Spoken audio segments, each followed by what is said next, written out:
आदाब। शिया सुन्नी डिस्प्यूट, अज़ादारी जुलूसों पर पाबंदी और उनकी बहाली की तहरीकें, एपिसोड 7। बात अली कांग्रेस के उरूज और ज़वाल की हो रही है। अली कांग्रेस ने बहुत ही ज़बरदस्त इलेक्शन बायकॉट किया, जिसकी बिना के ऊपर शियों के वोट से श्रीमती शीला कौल जीत गईं। ये बात अलग है कि उस जो ख़त दिया था संजय गांधी ने, उसका फ़ायदा हम लोगों को नहीं मिल सका, लेकिन एक तरह से हम लोगों की बहुत बड़ी जीत थी। हम लोगों को ये भी एहसास था कि जब तक कि अहले सुन्नत का वो तबका जो यज़ीदी नहीं है वो हमारे साथ नहीं आता है, तब तक के जुलूसों की बहाली बहुत मुश्किल है। हमेशा एडमिनिस्ट्रेशन इस बात का हवाला देता है कि टेंशन है, और वो नकली टेंशन पैदा भी करता था, जिसका तज़किरा हम बाद में करेंगे। तो उसी सिलसिले में हम लोगों ने कोशिश की कि एक ख़ामोश जुलूस या पीसफुल मार्च निकाला जाए। पहले तो हम लोगों ने कहा कि हम ओल्ड लखनऊ में निकालेंगे, लेकिन एडमिनिस्ट्रेशन ने कहा नहीं, यहाँ फसाद हो जाएगा। तो हम लोगों ने कहा कि नए लखनऊ में निकालते हैं और सिर्फ खामोश जुलूस हो, कोई नारे नहीं लगाएंगे, सिर्फ प्ले कार्ड होंगे और झंडे और बैनर इस तरह के होंगे। उस पर भी बहुत उन लोगों ने रखना अंदाज़ी शुरू की और कहा कि एक तंजीम थी दूसरे फ़िरक़े की कि वो एतराज़ कर रही है। तो हमने कहा कौन? फिर उन्होंने बताया नाम फ़ुलां। हम लोग पहुँच गए उन लोगों के पास कि भाई आप लोगों को एतराज़ तो नहीं है। उनका हमें कोई एतराज़ नहीं है, पीसफुल मार्च निकाल रहे हैं और वो नए शहर निकाल रहे हैं। ये आके हम लोगों ने एडमिनिस्ट्रेशन को बताया। एडमिनिस्ट्रेशन लोग चूँकि पहले इस बात के आदी नहीं थे, वो डिवाइड एंड रूल की पॉलिसी और साथ साथ ये भी चाहते थे कि कोई तरह से इंटरेक्शन ना होने पाए एक दूसरे से। लेकिन हम लोग उससे हार नहीं माने और हम लोग पहुंच गए उन लोगों। उन्होंने एतराज़ कहा कि हमें नहीं है, आके इनको बताया। ये वो लोग शर्मिंदा हो गए, फिर कहने लगे कि फ़ुला दिन उठाइए, फ़ुला दिन उठाइए। लेकिन हम लोगों ने कहा एक तारीख़ को हमारे मुल्क के सदर जमहूरिया आ रहे थे। हम लोगों ने कहा कि उससे एक दिन पहले उठाएंगे हम।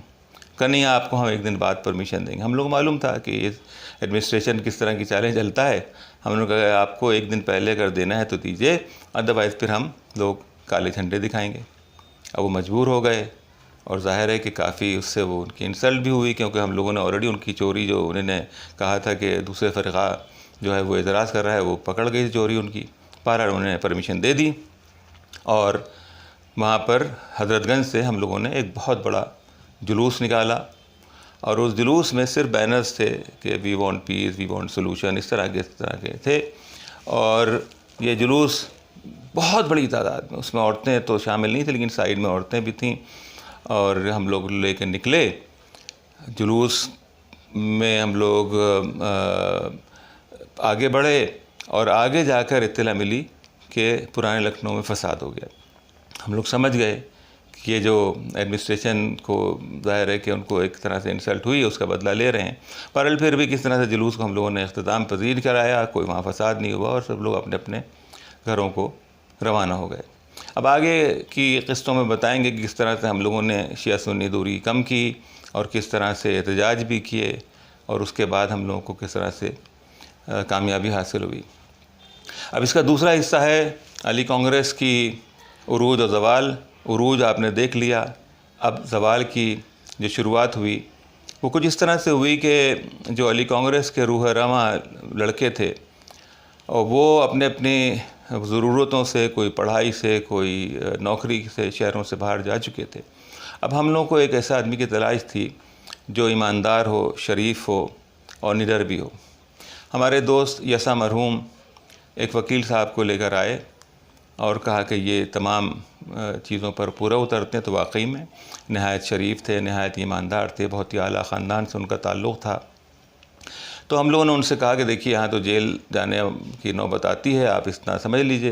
कहने जी नहीं, बिल्कुल हम तो तैयार हैं तरीक़े से। बहरहाल उनका सिलेक्शन हो गया एज ए जनरल सेक्रेटरी। और कल्बे जवाद साहब ऑलरेडी सदर थे, कल्बे आबिद साहब पहले से ही उसके सरपरस्त थे और खुमैनी साहब ऑलरेडी सरपरस्त आला थे। इन्होंने बहुत ज़ोरदार तहरीक शुरू की और ऐलान कर दिया कि हम चेहलुम से लेकर 8 रबीउल अव्वल तक जुलूस उठाएंगे और डेली गिरफ़्तारी देंगे 5 आदमियों की। पहले क्या होता था कि जो गिरफ़्तारियाँ देते थे वो कभी कभी पहले उसी दिन, कभी दूसरे दिन टेंशन के हिसाब से छोड़ देते थे, अगर टेंशन नहीं है तो छोड़ देते थे। लेकिन चूँकि पहले से ऐलान हो चुका था कि 8 रबीउल अव्वल तक डेली हम लोग गिरफ़्तारी पेश करेंगे, तो जो जिसने चेलू में गिरफ़्तारी दी और या उसके दूसरे दिन या तीसरे दिन चौथे दिन, उन सबको वो जेल भेजते गए। बहुत से लोग ज़ाहिर जोश में चढ़ जाते थे, लेकिन जब बाद में ये नौबत है कि किसी को छोड़ा नहीं जा रहा है तो परेशानी होना शुरू हुई। फिर हम लोगों ने फिर भी ज़ाहिर है कि हम लोग दूसरे महल्ले गए और उनके साथ गए, उनको इंट्रोड्यूस भी किया और फिर उन किसी तरह से लोगों ने 8 रबीउल अव्वल तक गिरफ़्तारी पेश की। अच्छा, इन्हें एक चीज़ और की थी जो कि अब तक नहीं होता था कि इन्होंने लड़ाई को पर्सनल कर दिया था। हमेशा डिस्ट्रिक्ट मजिस्ट्रेट ज़ाहिर बदलते रहते हैं, उनकी नौकरी होती है, उनका नौकरी है, उनको एक ऊपर से होता है कि भाई हल ना होने देना, इसीलिए वो आर्टिफिशियल टेंशन भी करते थे, पैदा करते थे। इन्होंने क्या किया कि वो डिस्ट्रिक्ट मजिस्ट्रेट को नाम से जो पैनर्स और तख्तियाँ लगाई जाती थी वो उन्हें नाम से शुरू की, फुला मुर्दाबाद मुर्दाबाद मुर्दाबाद, और कुछ लोग और भी ज़्यादा नारे लगाते थे, मुंह पर जा के नारे। तो उससे एक तरह से रिफ्ट इनका पर्सनल हो गया। और वो बार बार कहता था कि आके बात तो करिए, अब तो उनका नहीं बात नहीं, अभी तो एहतजाज होगा।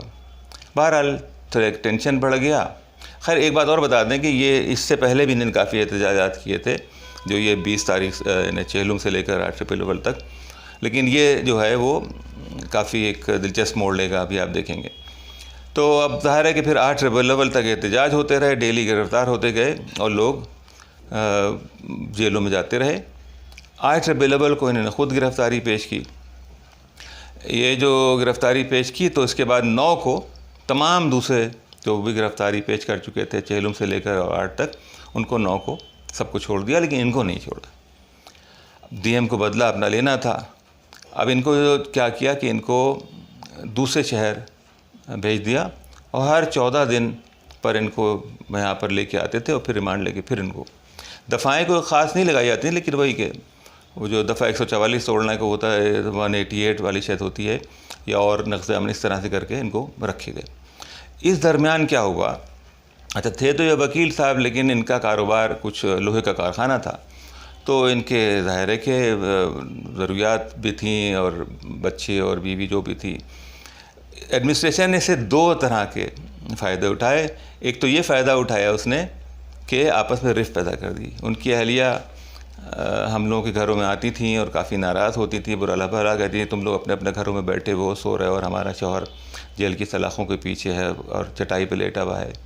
तो एक तो इन्होंने आपस में एक रिफ्ट पैदा करा दिया और वो चीज़ थी गुस्सा, ज़ाहिर उनका गुस्सा जायज़ था कि वो बंद थे, लेकिन वो उनको नहीं मालूम था कि वो साजिश के तहत एडमिनिस्ट्रेशन ने बंद किया था, क्योंकि उनको एक बदला लेना था और काफ़ी चीज़ें चिल्लाती हैं और ज़ाहिर माशी नुकसान भी होता था उनका, इसलिए कि वो उनका जो कारखाना था वो बंद था पिछले 2.5-3 महीने से।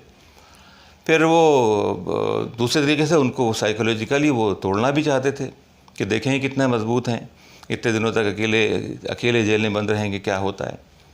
बहरहाल ये 3 महीने के बाद इनको जेल से छोड़ा गया। जेल से छोड़ने के बाद बाहर आए और कहा कि अब एहतजाज नहीं होगा, अब हम कानूनी कार्रवाई करेंगे। हम लोगों ने कहा ठीक है, कानूनी कार्रवाई कीजिए, और लेकिन ये समझ लिए कि बग़ैर एहतजाज के कानूनी कार्रवाई कुछ असर होता नहीं है, इसलिए कि बहुत से फ़ैसले होते हैं जो मसलन जैसे कि वहाँ पर एक ज़माने में वहाँ का था जिसमें ख़बरें आज़ाद हुई थी, लेकिन एडमिनिस्ट्रेशन जो था कि नक़्ज़ अमन का ख़तरा कहकर वो कर देता था। उसके अलावा और जितने एहतजाजात थे आपका 1900 यानी हमारी जो आज़ादी मिली है उसमें 90 साल तक सत्याग्रह होते रहे गांधी जी, और उसके पहले और बाद में हुए 1857 से शुरू हुआ, बाद में 1947 में आज़ादी मिली, एहतजाजात हुए और दूसरे भी हर लोग करते थे काम। बहरहाल कहने ठीक है, यानी हम जो है वो तो अब लेकिन कानूनी कार्रवाई ठीक है वो ही कीजिए। तो इन्होंने बहरहाल क्या कार्रवाई की उस वक्त तो नहीं पता चला, लेकिन फिर इनका थोड़ा तरीक़ा बदल गया। इन्होंने क्या किया कि शियों के कंट्रोवर्शियल इश्यूज़ इन्होंने शुरू कर दिए। एहतराम मेंबर कॉन्फ्रेंस शुरू की, जाके शहरों जाना शुरू किया और कहा कि किस तरह से मेंबर बैठे हैं, किस तरह से मजलिसें पढ़ना चाहिए। अब ज़ाहिर है कि 18, 20, 24 साल के नौजवान बुज़ुर्गों को और जो दूसरे उलमाए दीन हैं और ज़ाकिरीन मंझे हुए उनको आप समझाएं तो उनको नहीं अच्छा लगता था। दूसरी चीज़ सबसे बुरी हम कहेंगे कि वो शुरू की कि जो शियों के अक़ायद थे उस पर इन्होंने अटैक करना शुरू कर दिया। मिसाल के तौर पर 2-3 बातें मिसाल के तौर पर ये कि हम लोगों का अक़ीदा है कि हज़रत अली अलैहिस्सलाम एक रकात से दूसरे रकात में पूरा कुरान ख़त्म कर लेते थे। तो इन्होंने इसको कहा, ये लॉजिकली पॉसिबल ही नहीं है। जब बिस्मिल्लाह हल्के हल्के से पढ़ो तो कुरान कैसे ख़त्म कर सकते हैं? इस पर लोगों को बुरा लगा। फिर उन्होंने जनाब फ़िज़्ज़ा अलैहिस्सलाम के लिए कहा कि वो मासूमा थी या नहीं थी, और बहुत सी चीज़ें इस तरह की चीज़ें उन्होंने शुरू की। फिर उसके अलावा तक़लीद पर काफ़ी इन्होंने कहा कि तक़लीद जो है वो जायज़ नहीं है, नहीं होना चाहिए, ये खूटा है, इस तरह से बांध दिया जाता है। और उलमा को चैलेंज करना शुरू कर दिया, नाम ले लेकर, आइए हमसे बात कीजिए, आइए हमसे बात कीजिए।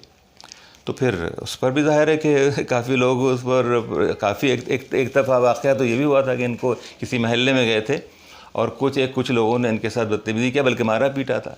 और फिर जब ये इत्तला मिली हमारे और दोस्तों को, तो उस इलाक़े में गए और जिस जगह से मारा था उसके घर को तोड़ फोड़ की, तो उनका बदला भी लिया। ये नहीं कि उनको साथ छोड़ दिया, लेकिन एक तरह से हम लोग उनसे थोड़ा सा अलग हो गए थे इन मानों में कि वो ऐसे मामले जो कि शियों में बड़ी अहमियत रखते हैं, उस पर उन्होंने चोट पहुँचाना शुरू कर दी थी।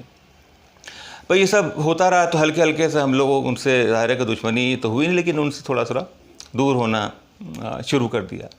फिर उन्होंने क्या किया कि एक अखबार निकाला कुछ दिनों तक, वो भी इस तरह के मसाइल थे। फिर अखबार, ज़ाहिर है कि पैसे कहाँ से आते, तो अखबार क्या था कि वो एक छोटा सा एक पेज था, वो जुमे में बांटना शुरू कर दिया।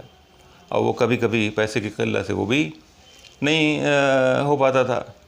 अब ज़ाहिर है कि ये सब सिलसिला चल ही रहा था कि सबसे इन्होंने ऐसी काम किया कि जो वाकई में कहा नहीं जा सकता। एक किताब थी 1000 साल पुरानी अरबी की, शेख मुफीद की, वो अरबी किताब थी। वो अपने एक फ़ैमिली में किसी के नाम से उन्होंने उसका तर्जुमा कहा कि ये हमारी फ़लाँ ने, हमारे रिश्तेदार नाम नहीं लेंगे, ज़ाहिर है कि हम उनको जानते भी नहीं हैं, ना आज तक मिले हैं, ना पहचानते हैं, लेकिन किसी एक मोहतरमा के नाम से उन्होंने कहा कि ये उन्होंने तर्जुमा किया है।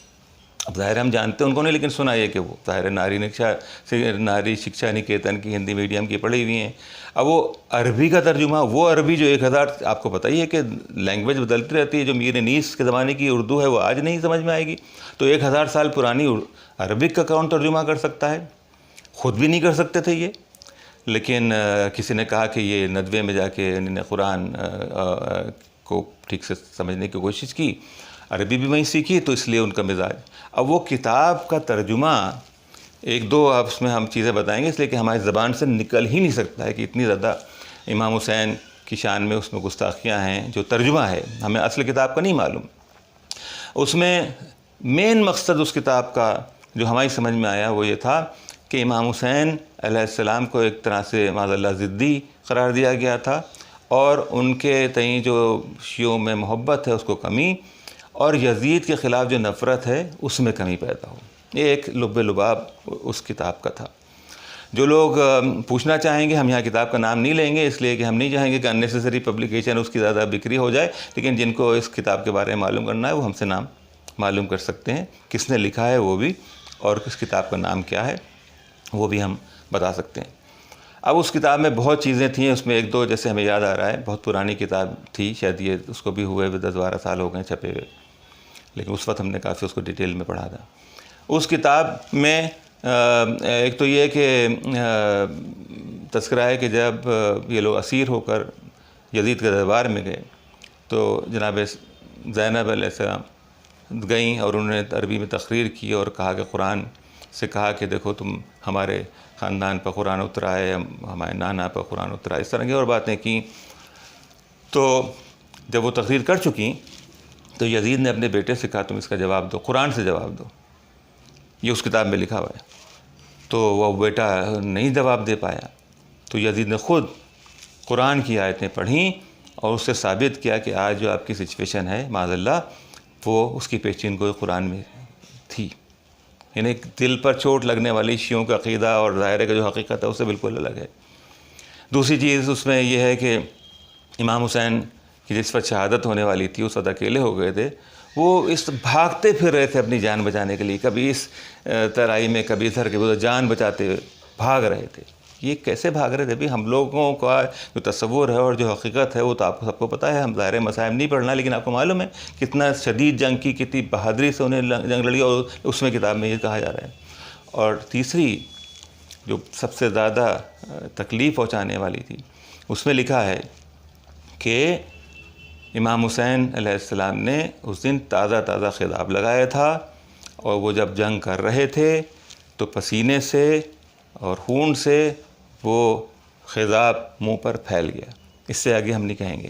खिताब काला होता है, खिताब फैल गया, उससे आप अंदाज़ा लगाइए क्या कहना चाह रहे हैं।